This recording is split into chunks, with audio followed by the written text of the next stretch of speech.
Cześć, dzisiaj zapraszam Was na test nowych chłodzeń procesora od marki Modecom. Do wyboru kilka modeli, o wszystkich opowiem dzisiaj. Ceny macie w linkach w opisie filmu. Na wstępie będzie mi miło, jeśli zostawicie łapkę w górę. No i zapraszam do oglądania. Zaczynamy! Oto nowe chłodzenia od marki Modecom. Dostępne są one w kilku wersjach, no i w dwóch wariantach kolorystycznych, czyli w bieli oraz w czerni. Więc w zależności od tego, który wariant bardziej Wam pasuje do obudowy, no to możecie sobie wybrać. Natomiast warianty są aż 4. I pokażę to na przykładzie czarnej wersji. Pierwszy wariant do wyboru jest taki najbardziej uproszczony, czyli mamy wentylator bez RGB, nie mamy żadnych elementów LEDowych, po prostu miedziany blok i wydajny wentylator. Nieco bardziej rozbudowana wersja ma ponownie wentylator bez światełek, ale tutaj mamy taki element LEDowy na górze, element czysto ozdobny, który niczego nie zmienia jeśli chodzi o wydajność, ale jeśli chcecie podkreślić obudowę takim niewielkim elementem,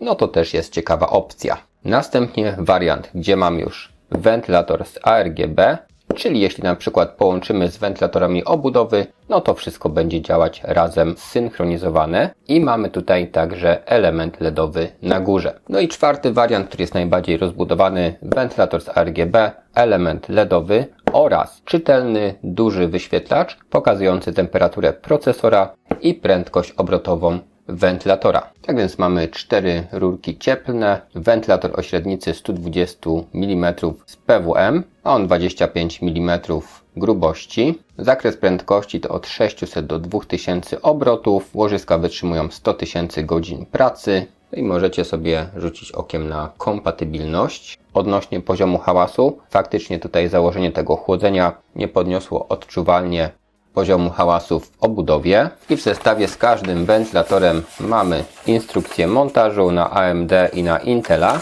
Montuje się to dość podobnie, montaż nie jest trudny ani czasochłonny. Mamy dwa elementy montażowe, mamy też tutaj opisane woreczki, śruby do AMD, śruby do Intela, a także plastikowe mocowania. Powiem Wam, że miały tutaj takie małe niedoróbki. Musiałem jedną nóżkę nożem tam jeszcze oskrobać z plastiku, bo troszeczkę odstawała, więc takie drobiazgi mogą się zdarzyć. Jest też w zestawie pasta termoprzewodząca, której też użyłem do testów, więc będzie testowane dzisiaj na tej właśnie paście z zestawu, nie na jakiejś lepszej. I tutaj wystarczy na 2 do 3 aplikacji, w zależności ile tej pasty naładujecie, ale pamiętajcie, co za dużo to niezdrowo. No i mamy element montażowy na backplate, który jest po prostu plastikowy, ale dość wytrzymały. Jeśli chodzi o kabelki, no to mamy tutaj aż 3. Już Wam mówię, który do czego. Natomiast wszystkie kable mają po około 60 cm, jakie sobie rozwiniemy, więc dość długie. I mamy kabelek USB. Jego należy podłączyć, żeby software widział to urządzenie i żeby wyświetlał te komunikaty. Tutaj mamy standardowy taki płaski kabelek komputerowy. No i mamy jeszcze dwa osobne kable zabezpieczone już takim fajnym oplotem. Ten to jest oczywiście zasilanie, czyli wtyk 4-pinowy z PWM, a to co mamy tutaj, no to jest nic innego jak wtyk ARGB, czyli gniazdo i wtyczka, żeby połączyć sobie szeregowo. Jeśli mamy wentylatory w komputerze, no to wtedy to będzie wszystko śmigać na jednym obwodzie. Jeśli chodzi o montaż, to u mnie to zajęło jakieś 10-15 minut. Nie był ten montaż zbyt skomplikowany. Na ekraniku macie folię ochronną, którą należy zdjąć i co jest tutaj dobre w przeciwieństwie do chłodzenia, które bardzo lubię, czyli Fera 5 od konkurencji, gdzie do montażu muszę zdjąć wentylator i potem go założyć na koniec, to tutaj mamy dostęp do śrub tak zrobiony, że nie musimy zdejmować wentylatora, żeby chłodzenie przykręcić do elementów mocujących na płycie głównej, więc myślę, że jest to też jakiś plus na korzyść chłodzeń od marki Modecom. Natomiast jeśli byśmy chcieli zdjąć sobie ten wentylator, to też nie ma z tym większego problemu. Zdejmujemy zaczepy i wentylator schodzi. Dream Machines, laptopy dla graczy, akcesoria gamingowe i nie tylko. Linki do oferty w opisie filmu.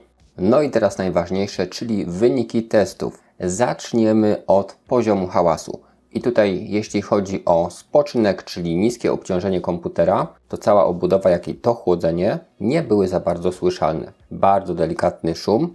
Niedawno testowałem tą obudowę na innym chłodzeniu i był bardzo podobny wynik. Tak więc na pewno wiemy, że w spoczynku to chłodzenie nie jest głośne. Podczas obciążenia jest nadal nieźle, bo poniżej 38 dB, czyli niewielki szum, nie ma jakiegoś huraganu, wynik moim zdaniem naprawdę ok.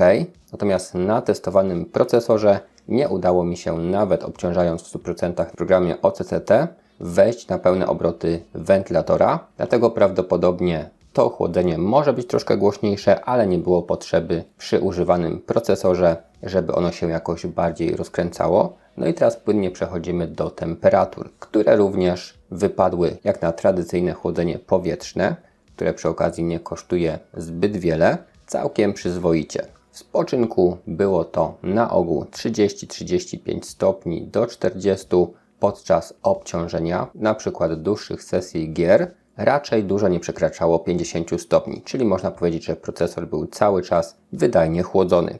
Teraz jeszcze odrobina przydatnej wiedzy. Temperatura dość skacze, ponieważ w tej platformie testowej mam procesor starszej generacji, który jednak cały czas daje radę, więc w zależności od obciążenia te wartości potrafią się dynamicznie zmieniać. Natomiast software w systemie pokazuje także temperaturę karty graficznej i dodatkowe dane, które nie wyświetlają się na samym ekraniku. Natomiast jak pamiętacie, ta obudowa ma także swój ekran z własnym softwarem i na początku różnica w pokazywanych temperaturach wynosiła 5, nawet 10 stopni. Natomiast co się okazało, software od ekraniku obudowy jest bardziej rozbudowany i możemy tam wybrać, z którego z czujników temperatura procesora ma być pobierana. Jeśli ustawiłem na ten sam, z którego korzysta ekran na kulerze, to te wartości, jak widzicie, praktycznie się zsynchronizowały i mieliśmy precyzyjny wynik i tutaj, i tutaj. Tak więc i pod względem kultury pracy, i pod względem efektywności chłodzenia,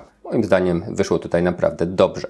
Ok, podsumowując, jak przystało na markę Modecom, no to mamy tutaj produkty, które mają bardzo dobry stosunek jakości do ceny. Czyli cena jest atrakcyjna, a jakość wykonania w tej cenie naprawdę wysoka. Natomiast nie są to produkty jakieś budżetowe, takie naprawdę bardzo podstawowe, a już takie, które sprawdzą się równie dobrze w mocniejszych komputerach na bardziej wymagających procesorach. Wyniki testów zresztą widzieliście odnośnie głośności i temperatury pracy procesora. No i mamy kilka różnych wariantów, więc jest w czym wybierać. Pamiętajcie, że ceny i dostępność w linkach w opisie filmu. Jeśli się dobrze oglądało, będę wdzięczny za zostawienie łapki w górę. Warto też subskrybować kanał, żeby być na bieżąco. Na dzisiaj to wszystko. Dziękuję Wam za uwagę. Trzymajcie się.